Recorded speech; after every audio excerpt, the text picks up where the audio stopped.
when you read Peter Watts, you are essentially letting this incredibly angry, highly intelligent, sentient tumor just kind of burrow right into your brain. That is, yeah, that is a very accurate description. Right. So today we're doing a deep dive into decades of his essays, his blog posts, and just these highly unconventional thoughts. And they're all collected under the translated title, Peter Watts is an Angry Sentient Tumor. Which is such a great title. It really is. And if you know his work, you know he brings this ruthlessly objective former marine biologist's lens to literally everything he touches. So our mission for you today is to extract the absolute core of this collection. Distilling it down. Exactly. Distilling it into 4 punchy, emotional, and I think really fascinating key aspects that map out the architecture of modern sci-fi's darkest, yet strangely most optimistic mind. It is a profoundly weird landscape to navigate. But before we get too far into the weeds here, we do need to offer a quick disclaimer about the source material. Good call. Yeah, because these essays touch on some highly charged political and social themes. Watts writes very bluntly about a wide spectrum of issues. We're talking religious fundamentalism, police actions at the G20 summit, all the way to the deeply polarized politics of climate change. He does not hold back. He really doesn't. So we want to make it crystal clear to you that throughout this deep dive, we are impartially reporting on his perspective exactly as it is written in the text. Right. We aren't taking sides. We aren't endorsing these viewpoints. Our only aim is to convey his original ideas so you can fully grasp the framework of his thought process. Okay, let's unpack this, specifically his framework regarding the future, because this leads us right to our first key aspect, the paradox of the present. Oh, this is fascinating. It is. To really get where he's coming from, you just have to look at the official motto of his long-running blog. The motto is, and I quote, "In love with the current moment, scared shitless of the future." Which is a mood, honestly. Totally. I've been looking at his data, and the apocalyptic writing on the wall is staggering. Yeah. But I really want to understand the evolutionary biological angle he takes on, why we basically just ignore it. Well, he looks at the trajectory of our species without any of the usual comforting filters. I mean, he cites projections that by the year 2070, all arable land on Earth could be entirely depleted. Wow. All of it. All of it. And he writes about mass extinctions, extreme droughts, firestorms, not as distant abstract possibilities, but as current realities that just happen to be temporarily affecting other people. Right. It's always someone else's problem. Exactly. But the biological angle is where his analysis gets truly terrifying. He argues that human beings are fundamentally hardwired by millions of years of evolution for what he calls deceptive optimism. Deceptive optimism. Yeah. Our brains evolved in the Pleistocene epoch, Right. where survival meant focusing on the immediate threat, the predator in the bushes, or securing the next meal. So we literally lack the neurological hardware to process a slow-moving, multi-generational apocalypse. Precisely. Our gut instincts prioritize the present moment. He notes that even when we try to imagine societal collapse or the apocalypse, our deceptive optimism completely hijacks the fantasy. Oh, the Mad Max thing. Yes. We all imagine ourselves as the protagonist. We all think we are Mad Max navigating the wasteland, surviving against the odds. When in reality, nobody ever imagines themselves as one of the random anonymous skulls piled up in the background of the shot. We are literally incapable of truly processing our own inevitable demise on a macro scale. that deceptive optimism creates such a bizarre paradox in his own life, though. It really does. Because despite viewing humanity as a deeply flawed, irrational plague that is actively destroying its own biosphere, Watts himself is profoundly happy in his day-to-day routine. He really is. He leans hard into the present. You read these essays, and suddenly this doomsayer is passionately visiting the cinematic merits of sci-fi movies, like he is still a grad student sitting around a pub table with a half-empty mug. If we connect this to the bigger picture, it actually makes perfect sense within his biological framework. How so? Well, if our brains are wired to prioritize the current moment, he chooses to exploit that wiring. He finds this intense, almost childlike joy in unpacking new scientific discoveries. Oh, right, using his blog as a sandbox. Exactly. It's a sandbox for ideas. He will write these sprawling, highly technical essays dissecting the biology in the latest Alien movie. I love that one. Or he'll explain his intense dislike for films like Interstellar and Star Trek Beyond because they rely on human exceptionalism or, the power of love transcending dimensions. Which he hates. Absolutely hates. Meanwhile, he has deep respect for the unfairly maligned Solaris remake, specifically because it deals with an entirely incomprehensible alien mind. which aligns perfectly with his view of an indifferent universe. He refuses to surrender to that quiet, submissive despair that you see in a lot of climate fatalists. He is completely engaged with the art and science of the present. He's searching for tiny glimmers of hope, however microscopic they might be. That's a great way to put it. And that biological, almost clinical detachment from his own doom bleeds perfectly into how he views the human mind itself. Which brings us to aspect 2. The brain. Yes! If you've read his famous novel Blind Sight, you already know he toys with the idea that consciousness is basically a parasite. But looking at these essays, the real-world medical data he uses to build that theory is just staggering. It's wild. Can you walk through that 1980s medical case he brings up, the one regarding the brainless math genius? Oh, yeah. That is a medical case from a review article in the journal Science that haunted Watts for decades. Haunted him. Completely. So a university student went to the campus doctor complaining that his head seemed a bit larger than normal. Just a bit larger. Right. And when the medical team performed a brain scan, they discovered a massive anomaly. Instead of the typical dense folding of gray and white matter, the student's brain had been 95% replaced by cerebrospinal fluid. Wait, 95% of the brain mass is gone. Just fluid taking up the space. How is he even functioning? Was he in a vegetative state? What's fascinating here is he wasn't just functioning normally, he was excelling. Socially and cognitively, he presented no deficits whatsoever. In fact, this patient had an IQ of 126 and was completing an honors degree in mathematics. That is insane. A man with a brain the size of a poodle's was beating most of the human population at higher level calculus. That completely shatters the fundamental assumptions we have about human intelligence. Completely. We walk around believing that our massive brain size, our self-awareness, our conscious thought, that these are the absolute pinnacles of evolution.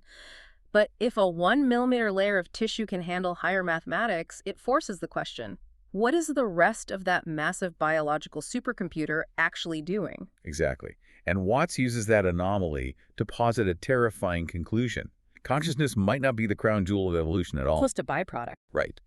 If complex problem-solving and higher math can be executed by a system with almost no physical brain mass, and if we look at other studies suggesting that conscious overthinking actually interferes with our ability to solve complex problems, then consciousness might just be a redundant, perhaps even hindering, byproduct of our neural processing systems. An evolutionary accident. Precisely. Which perfectly explains his deeply cynical view on human rationality and tribalism. He illustrates this limitation of human logic with an incredibly funny personal anecdote from 1986. The Jehovah's Witnesses. Yes, 2 Jehovah's Witnesses knocked on his door. Now, instead of just saying no thanks and closing the door, Watts decides to run a real-time scientific experiment on human cognition. As well does. Naturally. He temporarily assumed their premise that God created everything, and then he used his deep knowledge of molecular genetics to walk them into an inescapable logical trap. He essentially used the mechanics of pathogenesis and viral DNA against them. Oh, break that down for us. So he detailed how incredibly complex and specifically engineered certain pathogens are to bypass the human immune system. By tracing the molecular phylogeny, he presented them with a binary. Okay. Either evolution is real, and these diseases adapted naturally, or their creator is an absolute monster who specifically designed molecular machines with the sole purpose of inflicting agonizing pain and suffering on children. Checkmate. Right? The logic was completely airtight. He thought he had them cornered. But they didn't even blink. They just seamlessly pivoted, completely ignoring the genetic data, and calmly explained that God sent diseases to punish women for original sin. And since he is God, he can do whatever he wants. That interaction was the light bulb moment for him. It broke his faith in logic. It did. He realized that against some people, and perhaps against human nature itself, objective logic is entirely powerless. And the reason ties back to his theory on the brain. Evolution did not design our brains to seek out the objective truth of the universe. No. Evolution designed our brains for tribal survival. So the very tools we call reason and logic are just evolutionary weapons. We use them to manipulate others, to win arguments, and to enforce social cohesion within our group. Exactly the opposite of truth-seeking. We use logic to justify the conclusions our gut instincts have already decided are necessary for our social standing. That makes so much sense. If believing an absurd myth keeps you safely inside the protective circle of your tribe, evolution will prioritize that myth over an isolating objective truth every single time. Wow. Watts points out that this is why throwing new data at a climate denier only makes them dig their heels in deeper. and why fundamentalists can look at mountains of fossil evidence and feel absolutely nothing. You cannot debate someone whose neural pathways are literally wired to reject any logic that threatens their tribal identity. It is a devastatingly bleak view of our cognitive limits, but he applies that same ruthless, detached objectivity to his own body when things go horribly wrong. Which brings us to our third key aspect. The flesh-eating bacteria. Yes, morbid biology and the mechanics of surviving extreme trauma. In 2011, Watts contracted necrotizing fasciitis. And he didn't catch this microbe trekking through some exotic, uncharted jungle. He contracted it from a routine biopsy needle when doctors were just checking a minor bump on his leg. The pathophysiology of what happened next is terrifying. Walk us through it. Well, necrotizing fasciitis doesn't actually eat the flesh in a literal sense. The bacteria release toxins that rapidly destroy the tissue fascias and shut down the local blood supply, causing rapid tissue death or necrosis. Just a cascading failure. Exactly. He describes a timeline where he went from a completely routine outpatient procedure to experiencing severe chills, vomiting, and agonizing blinding pain. And the hospital missed it. Completely. He spent hours in the emergency room, with the staff dismissing it as a simple case of cellulitis. They told him it was nothing serious, while the bacteria were aggressively digesting the inside of his leg. The clock was ticking down to his death, and nobody realized it. It was 40 hours from the initial needle puncture to the moment the medical team finally realized the severity of the infection and rushed him into emergency surgery for aggressive debridement. Which is essentially carving out the dead tissue to stop the spread. Yes. The surgeons later informed him that if another 2 hours had passed, the toxins would have become systemic and he would have been dead. They had to carve a massive chunk of muscle and tissue out of his calf.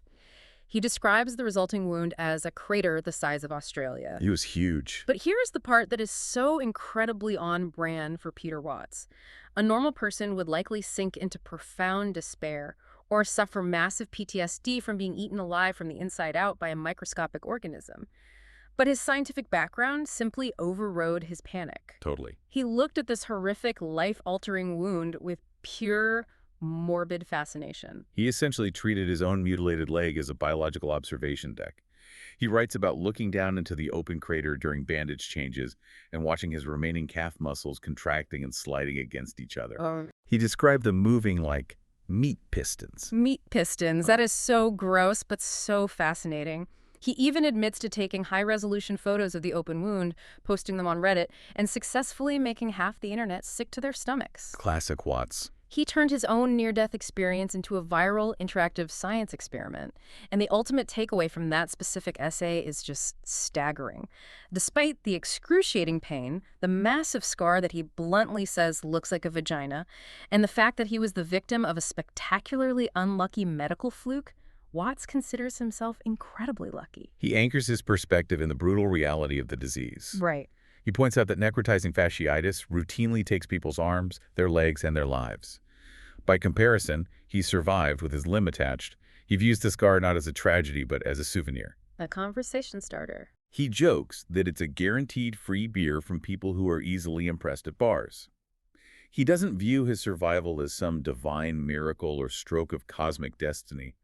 He views it as a fascinating biological event where he simply rolled the dice and ended up being one of the least unlucky bastards on Earth.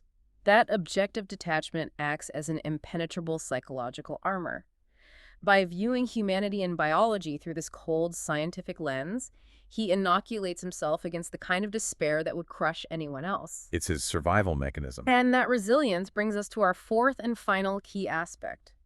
The incredible tension between his deep misanthropy and his surprising capacity for empathy. Because for a guy who claims to view humanity as a destructive plague, he has a wildly complex relationship with loyalty and vulnerable creatures. The contrast is jarring. Here's where it gets really interesting. I was reading through his reflections on family, and he has this hilariously bleak anecdote about his paternal grandmother, Avis, that explains so much about his worldview. Oh, Grandma Avis. She was apparently a grandmaster of weaponized frugality. Weaponized frugality. I love that. Well, Watt's birthday falls about a month after Christmas. So for his 13th birthday, Grandma Avis sent him a gift in the mail. He tears off the wrapping paper, expecting a typical present, and finds a flat, plain leather wallet. Okay, standard grandparent gift. Right. He opens it up, assuming there will be a $20 bill tucked inside, but instead, a little piece of cardboard flutters out. It isn't a Christmas card. It isn't a birthday card. It is a recycled party invitation, covered in cartoon pink elephants holding martini glasses. It's just so absurd. And inside this recycled pink elephant card, Avis had scribbled a note explaining that someone else had given her the wallet, but she already had one, so she figured he could just use it for his Christmas and birthday present combined. Deficient. But the absolute kicker is the postscript at the very bottom. It casually reads, P.S. Please tell your dad that Uncle Ernie died. It is a breathtakingly callous delivery of terrible news to a 13-year-old. Watts writes that this specific moment solidified a lifelong lesson for him. The lesson was simply, families suck. Just a blanket statement. For decades, he used that exact anecdote to justify keeping a massive distance from the biological trap of family obligations. He watched friends' relationships crash and burn, weighed down by the disapproving ballast of extended families, and he just leaned harder into his misanthropic isolation. But when you look at his actual behavior, that misanthropy is deeply contradicted by a boundless, almost furious empathy. Particularly for broken, discarded creatures. Exactly. He recognizes that empathy is just an evolutionary hack, an oxytocin loop designed to make mammals care for their young. But he embraces it anyway. The essays detail his profound love for his rescue cats. He never goes to a shelter looking for a perfect fluffy kitten. He intentionally seeks out the battered veterans of the streets. He writes about a cat he named Banana. The vet couldn't even guess Banana's actual age, just that the years on the street had been incredibly cool. Banana had a severely deformed ear from scratching at untreated mites. The other ear was frostbitten and had literally fused to itself, and his teeth were so thoroughly rotten that they all had to be surgically extracted. Poor Banana. Watts was practically broke at the time, living in a terrible bedbug-infested apartment, but he took this ruined, toothless stray in. He writes about Banana with such fierce, protective devotion.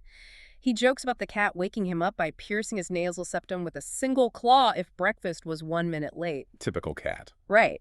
But the absolute love he had for this animal radiates off the page. When Banana eventually died, it clearly broke his heart. We see that exact same fierce loyalty applied to his chosen human tribe, too. Especially his late brother, John. Yes. John was a man living with a severe, failing heart condition, but Watts describes him as an absolute fighter.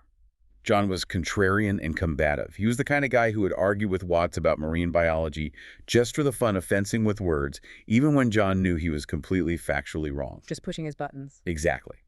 But when Watts was arrested fleeing the United States, an incident that permanently banned him from the country, John was on the phone within hours tracking down lawyers. And later, when Watts was in the ICU having the flesh-eating bacteria carved out of his leg, John, despite his own failing heart, was on the phone with him at 1:30 in the morning, aggressively mocking Watts' views on global warming just to keep him grounded and distracted from the pain. It forces you to reevaluate what empathy actually is. Watts professes to hate humanity in the abstract. He looks at our species as an irrational plague. Sure, on a macro level. But in the granular reality of his day-to-day life, he will bankrupt himself to save a broken stray cat, and he will fiercely defend his chosen tribe. He hates the forest, but he will fight to the death for the specific, gnarled, broken trees he has chosen to stand next to. I think he even admits near the end of the grandmother story that he has recently acquired a new chosen family that doesn't suck at all, and he reluctantly releases his grandmother's lesson into the wild for someone else to use. Exactly. So what does this all mean? When we step back and look at these four aspects, the paradox of finding intense joy in the present while mathematically proving the apocalypse, the terrifying neurological illusion of conscious logic, the objective biological fascination with his own near death, and the fierce protective empathy of a confirmed misanthrope. We see exactly why this collection is titled the way it is. It's all connected. Peter Watts' writing truly acts like a sentient tumor. It embeds itself in your brain. It strips away all the comforting illusions we use to shield ourselves from reality. It forces you to look at the bleak, unvarnished truth of human nature and our biological frailties. But somehow, bizarrely, you don't walk away depressed. No, you don't. You walk away feeling energized and challenged to appreciate the present moment with your eyes wide open. This raises an important question, and it is a provocative final thought. I want you to mull over long after you finish listening. Leave us with something heavy. If Watts is right, if our brains are strictly wired by millions of years of evolution to completely ignore the looming apocalypse in favor of the comfortable, immediate present, and if our conscious mind, the very thing we pride ourselves on, is just a useless byproduct of neural processing while the subconscious does all the real work. Right. Are we simply passengers in our own bodies? Are we just along for the ride, watching the world burn through the windows of our eyes while experiencing the grand, comforting illusion of free will? Man, that is a thought that will definitely keep you up at night, staring at the ceiling. But having these mind-expanding, reality-questioning conversations is exactly why we dive into sources like this. Absolutely. If you want to keep exploring these incredible texts and having these deep, paradigm-shifting discussions with us, make sure to subscribe to the channel right now. We have so much more to unpack, and you won't want to miss where we go next.